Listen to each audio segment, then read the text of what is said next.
Hello and welcome to this episode of Nothing Ventured with me, Aarish Shah. Today in the studio with me, I had Jay Gujral. Jay is a repeat founder, angel investor, and blockchain native operator who spent the last decade at the intersection of emerging tech, data integrity, and startup ecosystems. This is the second part of a two-parter. If you haven't checked out part one, do go back and have a look. In today's episode, we talk about Jay's entrepreneurial background, the state of the market, the UK, and much, much more. Let's get straight into it. Hey guys. Whilst I've got you for a second, I thought I'd just reintroduce myself. My name's Aarish. I'm the host of Nothing Ventured, the podcast where I talk to the people behind the stories that make the venture ecosystem go round. I'm also the founder of Emerge One, a consultancy that provides fractional CFO support to venture-backed tech startups from C to Series B and beyond. If you enjoy the podcast, we would really appreciate it if you could rate, subscribe, and like wherever you listen, whether that's YouTube, Apple, or Spotify. And if you have anything you want to say to me, or even a guest that you'd like to recommend, do reach out on LinkedIn or Twitter. I'm always up for a bit of a natter. Right, let's get straight into it.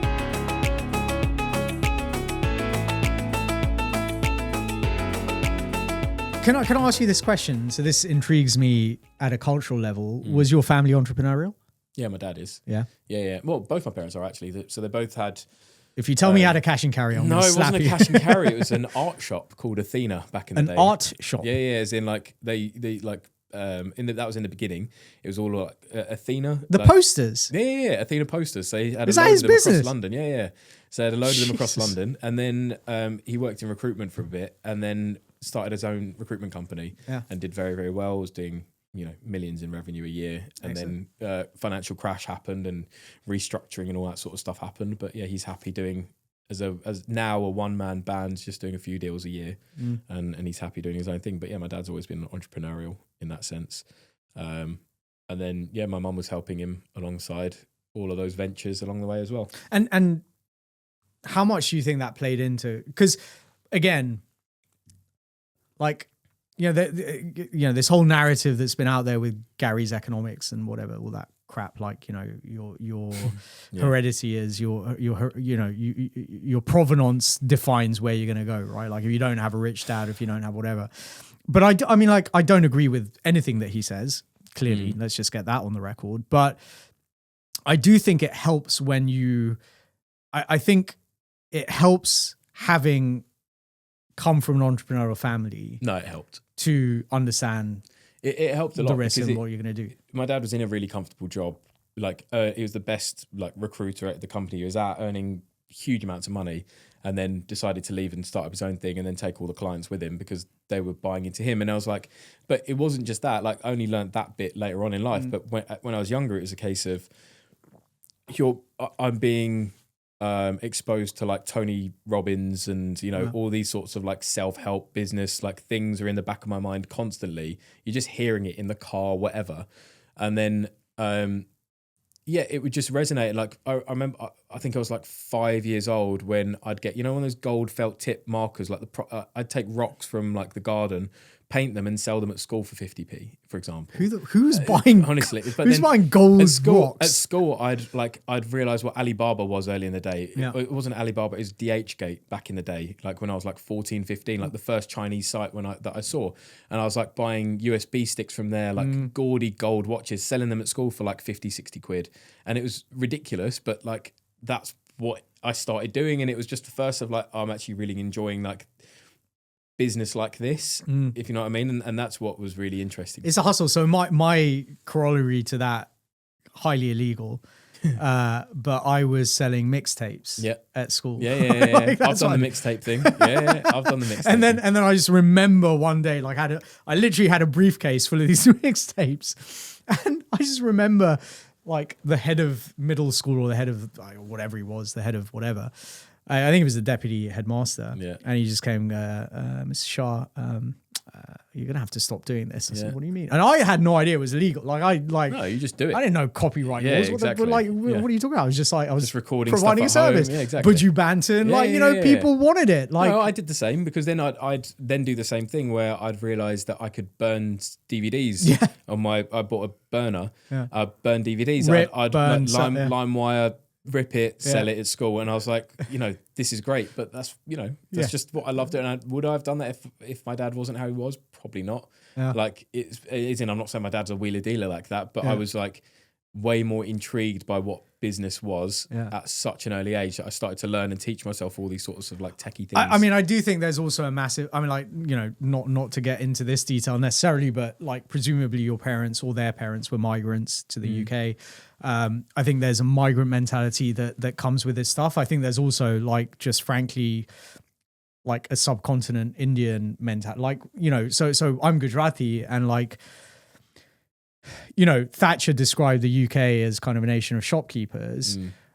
I mean, Gujaratis describe themselves as dukawalas, like a lot, you know, like they run shops. But what's interesting, I think, you know, I had a conversation with a friend of mine who has like has a couple of businesses in the lighting space, right? Like they sell lighting and fittings and accessories. Nice. And he goes, the big problem is because his dad's still in the business. The big problem is the dukawala mentality. I go, what do you mean? He goes, we can't grow because we want to control, right? Like if I'm not in the shop and not in the warehouse and not in the whatever, or his dad in this instance, like there's too much fear of. It's true, but you know, like where my parents live in Essex, like in Barkingside, there's this bunch of there's Indian grocer called Vena's, right?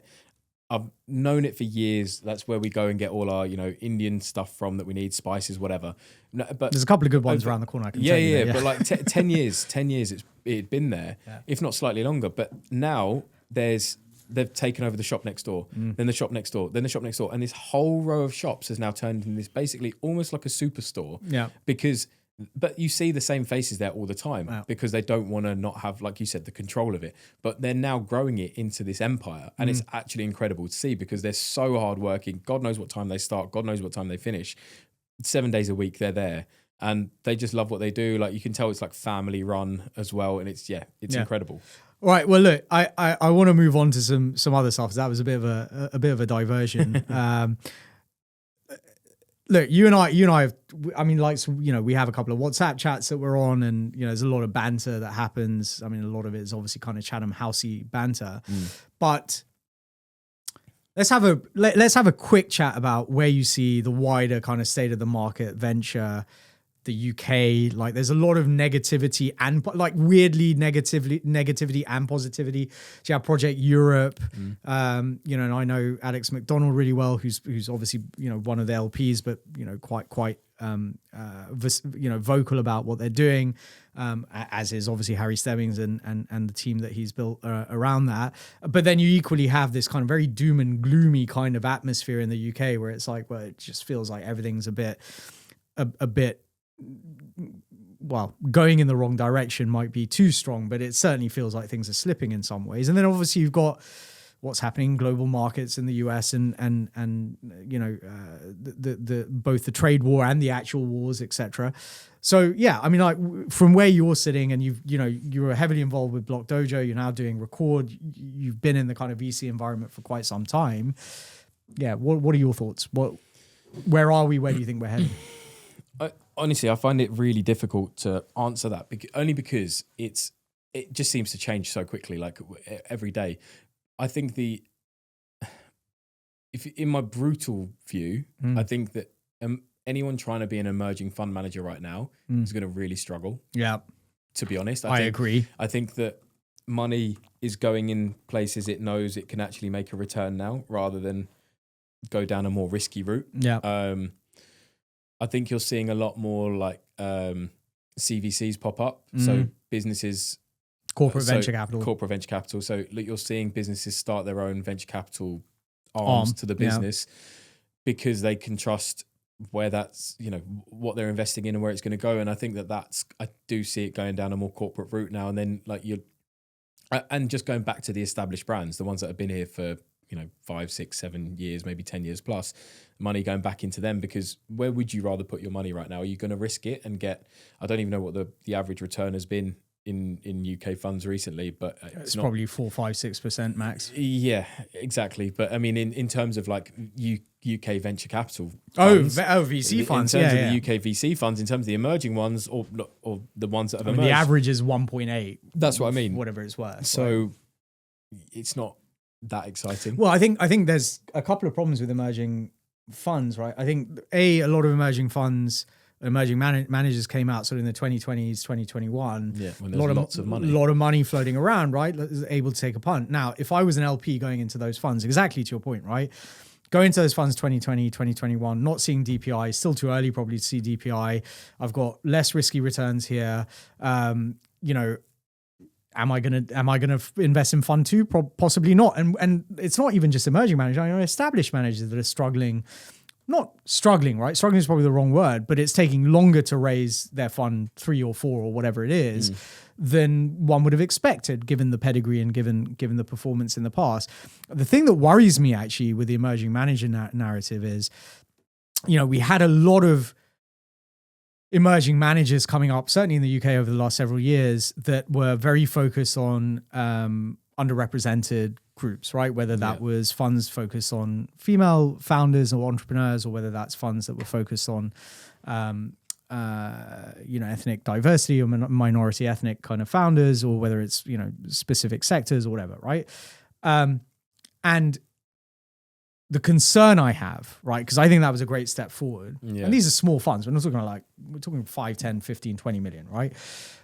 The concern I have is, if those funds disappear, there's no incentive for existing funds to necessarily capture what they were specifically trying to capture.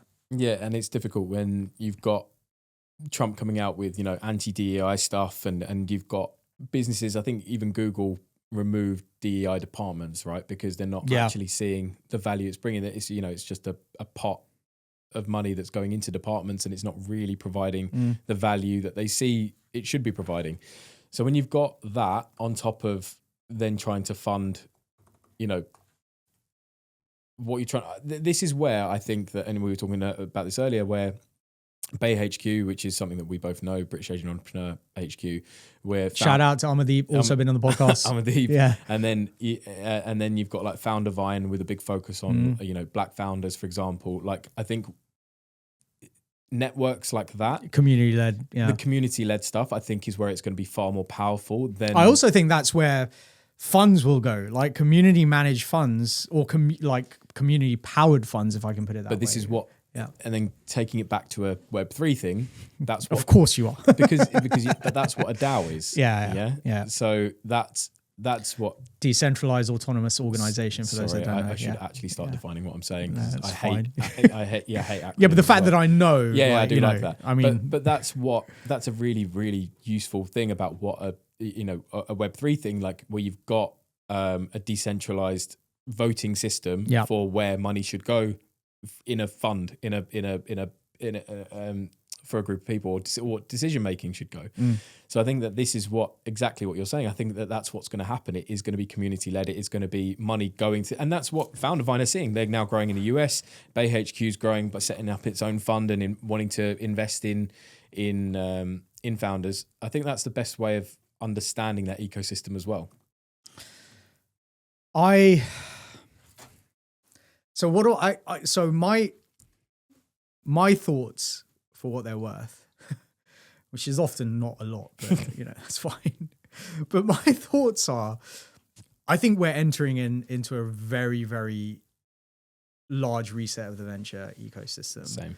I think first off the bat, I'm seeing anecdotally through my business that the majority of deals that we're seeing are in very R&D intensive businesses, right? So, you know, we're talking about life sciences, med tech, space tech, deep tech, material sciences, hardware, that sort of stuff.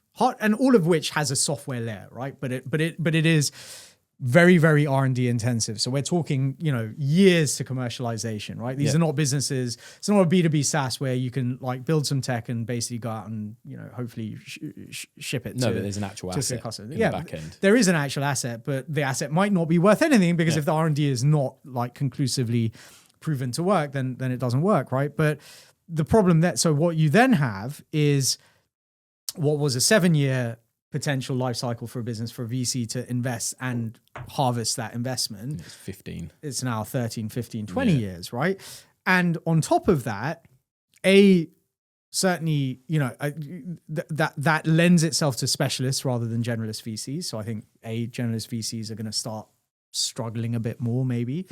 But I think the other problem then, or rather not the problem, but the actual outcome for this, what I hope to see is that venture reverts back to kind of its roots, right? So if you think about venture in Silicon Valley, why is it there? It came out of semiconductor research, the traitorous eight, et cetera, like it was investing in hard to solve, capital intensive problems. This is what we were discussing earlier about Block Dojo, the founders and where we think founders are going to succeed is, founders with deep sector experience, starting businesses in those areas. Same with emerging fund managers now.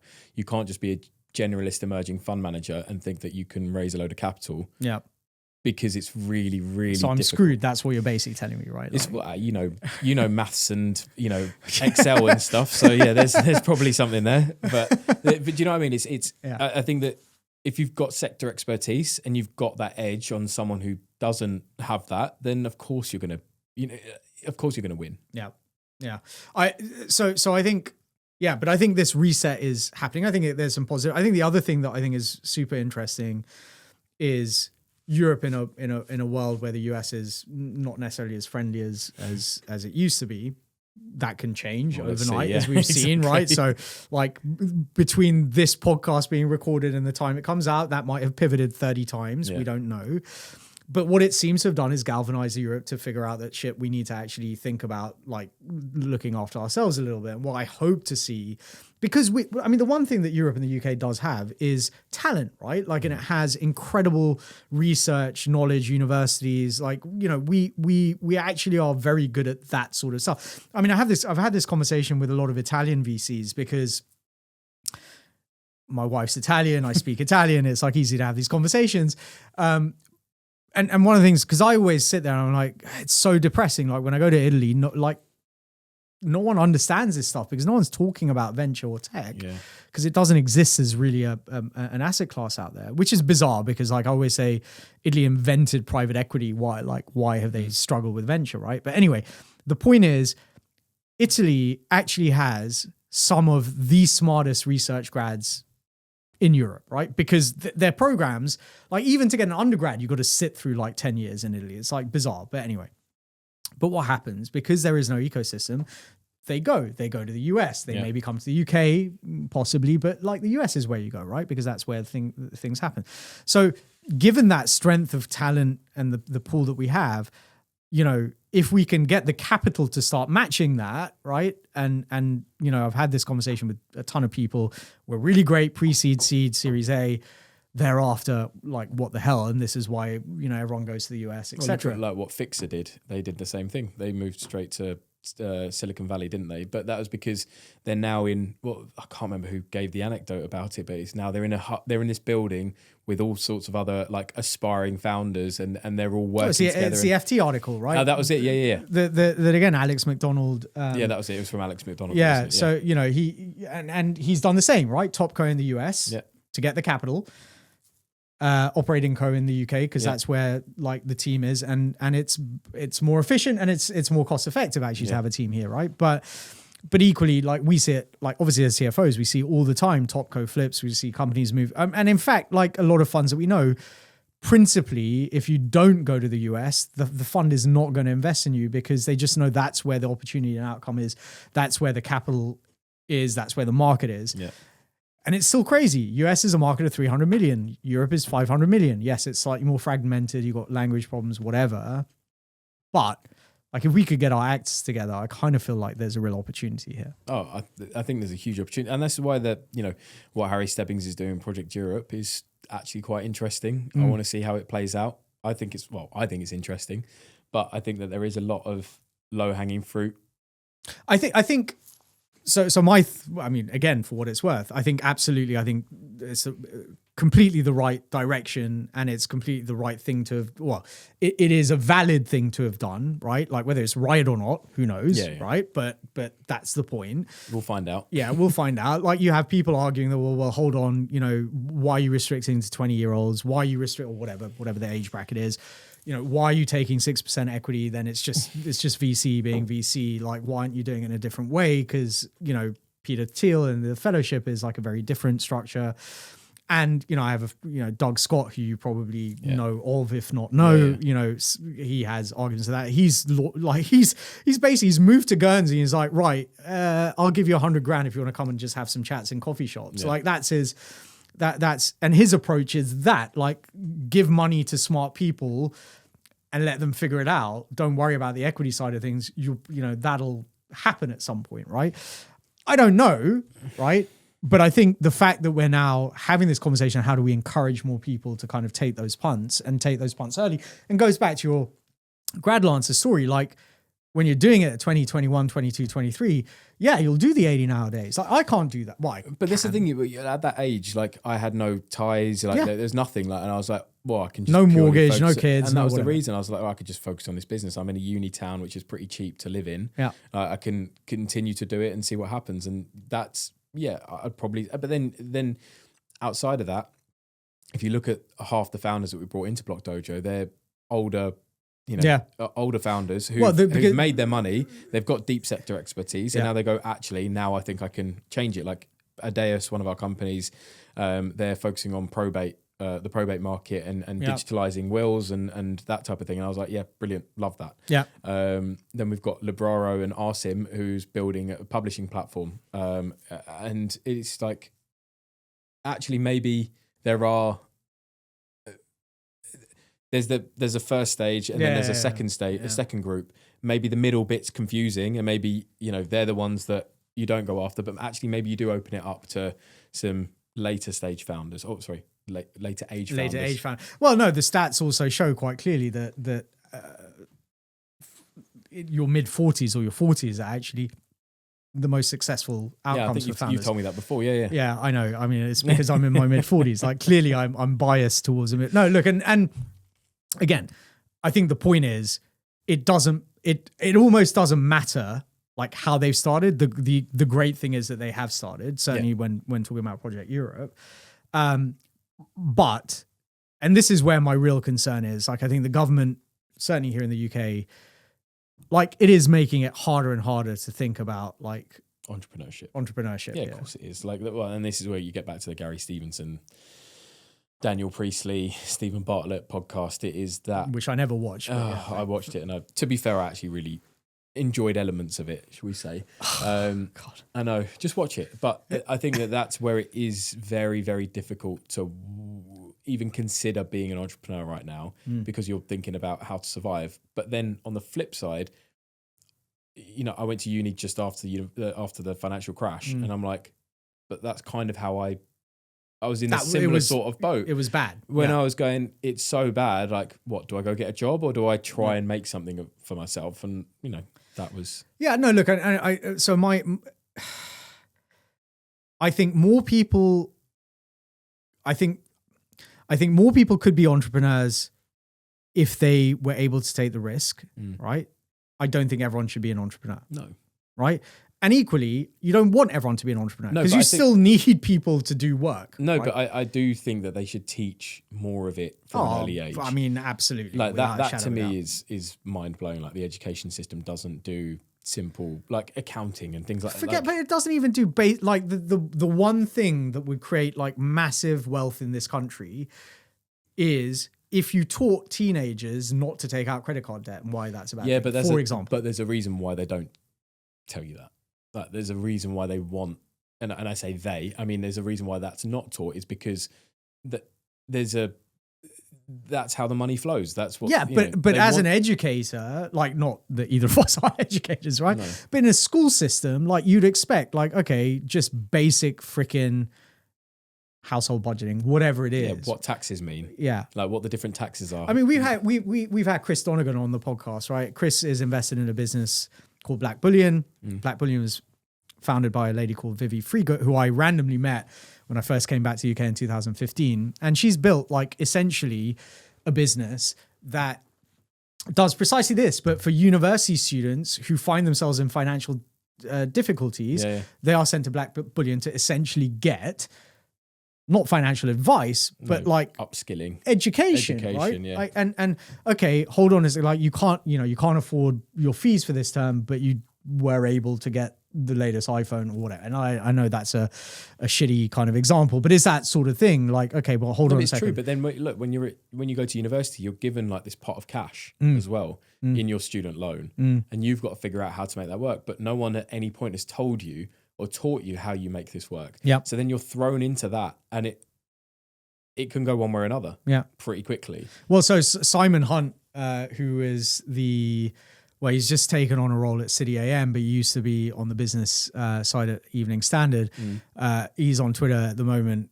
Recently has been talking because everyone's talking about tax rates and so on. And he's come back and go, well, hold on a second. You're not even talking about the student loan, the impact of that. It's essentially at the age of 20, 25, I had 50%. Oh, it's mad. Like marginal tax rate. Mine was 1.1% interest. I think my brother's is 6% on his. And he's got 45 grand. Like every month he's basically just paying off the interest. And it's like, where does this go from here? Well, it's not a happy place. But mine also was only like 15 grand. Yeah. And mine wouldn't have even been that, right? Yeah, because I've got a feeling we were one of the first years. So I graduated in 2001. I think we were one of the first years to pay fees. Yeah. They were at like $3,000 at that time, right? Like it was a different world. Yeah. But yeah, no, look, I mean, I think the UK needs to shake itself up a little bit, right? And I think those of us that are in the ecosystem, I mean, obviously you and I, you know we do a lot of stuff wherever we can to kind of promote the ecosystem, and the opportunity the ecosystem provides. But I think there's a lot of work to be done. Listen, this has been an absolutely incredibly wide-ranging podcast. So I want to finish off with a couple of questions, one of which I only recently asked, and it came about because I was like, okay, like I asked ChatGPT where my blind spots were. Nice. And it said, maybe you could be a bit more human from time to time. I was like, that's a bit weird. I'm always human. So one of these questions is a new one, ChatGPT recommended. But the first one is, what is one thing that you have a contrarian opinion about from any area of life, whether that's work, politically, socially, or at home? Contrarian. I don't know if it's contrarian, but I'd say like consistent. I'm learning more and more that consistency is the key to everything. I think that is... as I'm growing up, as I'm getting older, I've realized that actually if you just stay consistent in routines, in learning and, allocating time to different things per day and actually staying on top of it, actually you can pretty much change your life in a very quick amount of time. If that's reading a book for half an hour a day, if that's going through like a healthcare regime for 30 minutes a day, if that's then going to the gym for an hour a day, if you focus in on these things and forget the noise, it is pretty incredible how quickly you can change your mood, change your attitude, and I don't want to say like the universe gives you back, but it's one of those things that actually you start to realize, you can get out of difficult situations pretty quickly. Yeah, I mean, I found that to be pivotal, like probably about 7 years ago, and absolutely has changed kind of my life in a multitude of ways, which I'd never expected. And I like part of the problem for me is I think I have like undiagnosed or underdiagnosed ADHD. And what the realization came that routine actually helps the ADHD, but also the routine has been massively positive in mental health, in physical health, and in just general kind of love of life. So I buy into that. I agree. I'm not sure if that's contrarian, but like frankly, one of the reasons I asked this question is because I'm yet to hear an actual contrarian opinion. So I don't think they exist outside of Twitter. And I believe that Web3 is a great thing. Maybe that's contrarian. I think it's going to be possibly. Yeah. I mean, I think a lot of people are performatively contrarian. Agreed. Which may in itself be a contrarian opinion. Okay, so we'll get to the last question, right? So want to know the real you. Tell me something that moves you the most emotionally.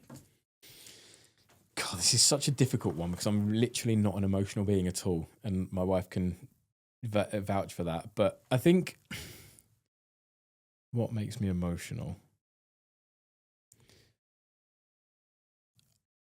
I think it's wanting to be seen now a little bit more. I know that sounds ridiculous, but it's like, what am I doing all of this for? I want, almost like it.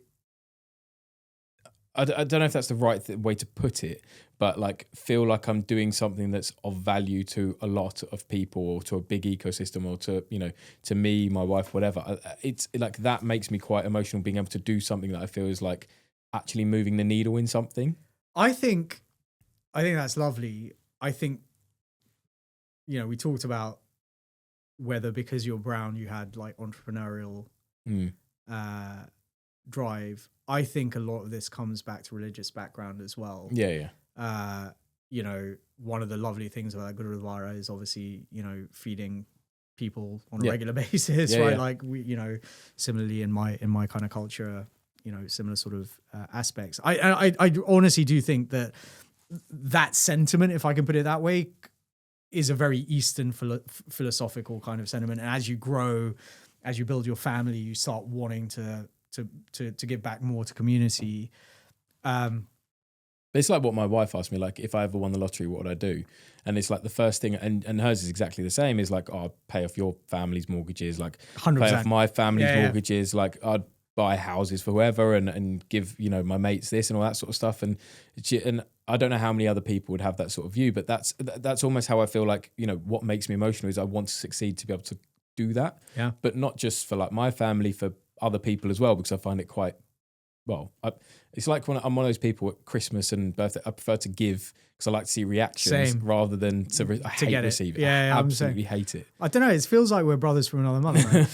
Listen, Jay, it's been absolutely fantastic having you on the podcast. Thank you so much for taking the time to sit here and noodle through all of this. For the audience, where can they find you online? You're on LinkedIn, Twitter. Where's the best place for them to look for you? Good point. Yeah, Twitter or X, formerly known as Twitter. Yeah, at Jay Gujral. I think every platform I'm at Jay Gujral. So yeah, JayGujral. Well, we'll be dropping the links in the show notes in any case, but for the time being, thank you so much for joining me. It's been a pleasure. Thank you.